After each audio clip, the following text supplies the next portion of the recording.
Congratulations for making it to civil service interview. Thank you. Would you introduce us about yourself और आपका education background क्या है? My name is Apex Zakhar. I come from Sikar, Rajasthan.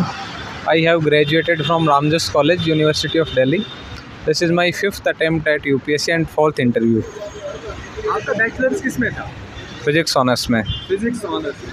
कैसी रही आपकी UPSC की यात्रा यहाँ तक और इंटरव्यू में कैसे क्वेश्चन आपसे पूछे गए? देखिए यूपीएससी की यात्रा मेरी काफ़ी लंबी रही है। ये 5 प्रयास मैं दे चुका हूँ यूपीएससी में, 4 बार इंटरव्यू दे चुका हूँ, 2 बार सेलेक्ट हो चुका हूँ, लेकिन अभी भी मुझे मेरी पसंद की सर्विस मिली नहीं है। तो ये जर्नी लंबी होते ही जा रही है ना चाहते हुए भी। जहाँ तक आज के इंटरव्यू की बात है तो जो क्वेश्चंस थे वो मोस्टली डेफ पे बेस्ड थे। जैसे मैं IRS इनकम टैक्स में हूँ तो उस पर उन्होंने क्वेश्चंस पूछे, फिजिक्स से कुछ क्वेश्चंस थे, मेरा ऑप्शनल एंथ्रोपोलॉजी उससे क्वेश्चंस थे, तो काफ़ी डेफ सराउंडेड इंटरव्यू था। कुछ क्वेश्चन आप शेयर करना चाहोगे? जैसे कि उन्होंने करंट से एक सवाल पूछा था कि ये जो इंडिगो का क्राइसिस है उसके क्या कारण है और इसमें आप गवर्नमेंट को क्या टैरिफ रेगुलेशन करना चाहिए इन केस की तो मार्केट फेलियर हो रहा है उस केस में, तो प्राइजेस बहुत ज़्यादा बढ़ गए थे एयरलाइंस के, तो क्या हमें उसमें रेगुलेट करनी चाहिए वो चीज़। इंटरनेशनल रिलेशन से कुछ क्वेश्चन आपसे पूछे। देखिए मेरे डैफ में क्रिकेट 3-4 बार मेंशनड है, तो उन्होंने मुझसे पूछा कि ये जो मुस्तफिजुर रहमान को KKR ने ड्रॉप कर दिया है BCCI के डायरेक्शंस पे, तो what is your take on it. तो इस पे सवाल थे। फिर बांग्लादेश भारत आने से मना कर रहा था T20 वर्ल्ड कप खेलने के लिए, तो उसके बारे में उन्होंने पूछा। Since आप already as an income tax commissioner, you have qualified in the revenue services. Tell us what are some of the mistakes that you committed in your previous attempts, which you rectified this attempt? देखिए previous attempts में जैसे mains में मुझे एक problem है कि मेरे से 3 घंटे के पेपर लिखे नहीं जाते बैठ के, तो वो फिर एग्ज़ाम में मेरे कुछ क्वेश्चन छूट जाते हैं, तो उस मिस्टेक को मैंने ट्राई किया कि मैं रेक्टिफाई करूं। दूसरा मॉक इंटरव्यूज़ वो है कि जितना तुम दे पाओ, जितना कंफर्टेबल उस मिनिमम लेवल ऑफ कंफर्ट के लिए जितना मॉक दे पाओ वो दो आप, तो उन चीज़ों पे मैंने थोड़ा काम किया। हालांकि इस साल मुझे ट्रेनिंग में हूँ तो इतना टाइम नहीं मिला मॉक्स देने का, but in general over the years in चीज़ों पे मैंने काम किया है। How did you prepare for CSAT? How did you prepare for prelims? मुझे लगता है कि प्रीलिम्स में जो आपकी बेसिक बुक लिस्ट है वो सबकी सेम होती है। लोग गलती क्या करते हैं कि वो अलग अलग सोर्सेज के पीछे भागते हैं और करंट अफेयर्स के पीछे बहुत ज़्यादा भागते हैं। मेरा मानना है कि आप उन्हीं सोर्सेज पे स्टिक करें, बार बार रिवाइज करें और वो एक ह्यूरिस्टिक्स डेवलप करें यूपीएससी के PYQs को देख के कि किस तरीके से एग्जामिनर जब क्वेश्चन फ्रेम कर रहा है तो उसके दिमाग में क्या चल रहा है। तो आप खाली नॉलेज के बेसिस पे एग्ज़ाम प्रीलिम्स एटलीस्ट क्लियर करना चाहोगे तो बहुत मुश्किल काम है। You have to develop that street smartness. और मेंस की तैयारी आपने कैसे की? 5 दिन का बैक टू बैक एग्जाम होता है, काफ़ी प्रेशर बिल्डअप होता है। जब पहला मेंस मैंने दिया था तो हर पेपर के बाद मेरे हाथ की स्थिति ऐसी थी कि उसको थोड़ी देर स्प्रे मारना पड़ रहा था, पानी में रखना पड़ रहा था, लेकिन अब उस मेंस के बाद मुझे कभी हैंड पेन ये सब कभी हुआ नहीं। और वो जब आप मॉक्स देते हैं आपने एक मेंस भी लिख लिया तो आप मेंटली फिजिकली उस प्रोसेस के लिए रेडी हो जाते हैं।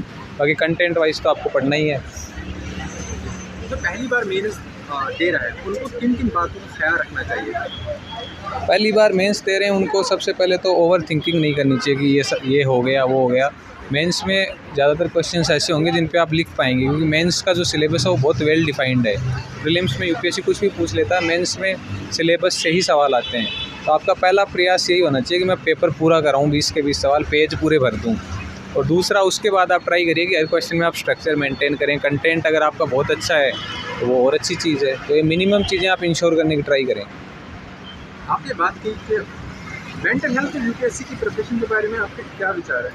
क्योंकि एग्ज़ाम काफ़ी लंबा चौड़ा होता है।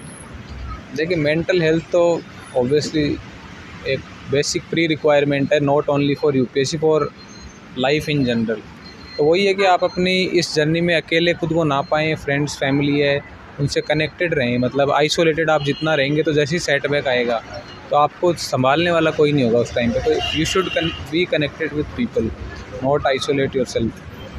जब हमने मेंटल हेल्थ की बात की, मेंटल हेल्थ और हॉबीज़ का एक बहुत क्लोज रिलेशन है जी। आपकी हॉबीज़ क्या है? ये मेरी हॉबी क्रिकेट खेलना है। मैं प्रीलिम्स के कुछ दिन छोड़ के बाकी मैं पूरा टाइम क्रिकेट खेलता हूँ डेली 2-3 घंटे। तो इंडियन क्रिकेट टीम में आपके कौन कौन से ऐसे प्लेयर्स हैं जो आपके फेवरेट हैं या कौन इस पहले पे हैं विराट कोहली और दूसरे पे हैं ऋषभ पंत। अच्छा, विराट कोहली से ऐसा आपने क्या सीखा है जिसको आपने इंटरनलाइज किया यूपीएससी की पूरी प्रिपरेशन? देखिए, विराट कोहली से जो मैंने एक चीज़ सीखी है वो है कंटिन्यूस सेल्फ इम्प्रूवमेंट और कभी गिव अप ना करने का एटीट्यूड। तो वो जिस तरीके से उन्होंने वेरियस फॉर्मेट्स में खुद को अडेप्ट किया है अपने गेम को, उन्हीं शॉट्स के साथ सिचुएशनल अडेप्टेशन के साथ, तो वो बहुत अच्छी चीज़ लगती है मुझे विराट कोहली की। और जिस तरीके से वनडे में वो रिस्क फ्री क्रिकेट खेलते हैं, तो उनके आज जो उनके स्टैट्स हैं वो उसी की वजह से हैं। तो ये बताइए, why do you see Indian cricket after 2 years? Why do you Why do you see Indian cricket after 2 years? ODI. Why do you see Why do you see Indian cricket? Like if I have to ask you कि 2 साल बाद आप Indian cricket को कहाँ देख रहे हो? देखिए, 2 साल बाद इंडियन क्रिकेट का एक ट्रांजिशनल फेज आने वाला है, क्योंकि रोहित शर्मा, विराट कोहली, शायद बुमराह भी रिटायर हो जाएंगे, तो हमें उनकी रिप्लेसमेंट ढूंढनी पड़ेगी। हालांकि हमारे पास यंग प्लेयर्स हैं, जैसे जायसवाल हैं, गिल हैं, तो वो शायद एक पोटेंशियल रिप्लेसमेंट है उनकी, बट बुमराह की रिप्लेसमेंट एट प्रेजेंट में देख नहीं पा रहा हूँ। तो ये फिलहाल मेरी चिंता है क्रिकेट के लिए।